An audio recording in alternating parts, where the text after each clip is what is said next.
నీతిని సంపాదించుకొనుము. మనుషుని నీతికి దేవుని నీతికి ఉన్నటువంటి తేడా.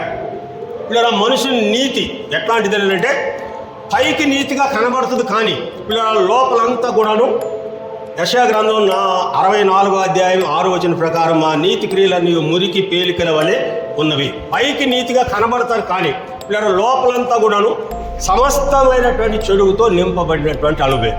అటు పౌలు నీతిని సంపాదించుకొనుము అంటే అర్థం ఏంటంటే దేవుని నీతి లేదా మనుషునికి ఏం కలుగజేస్తుందంటే ద్వితీయోపదేశకాండం 6వ అధ్యాయం 25వ వచనంలో ఈ నీతి మనకి ఎలా కలుగుతుందో వ్రాయబడి ఉన్నది.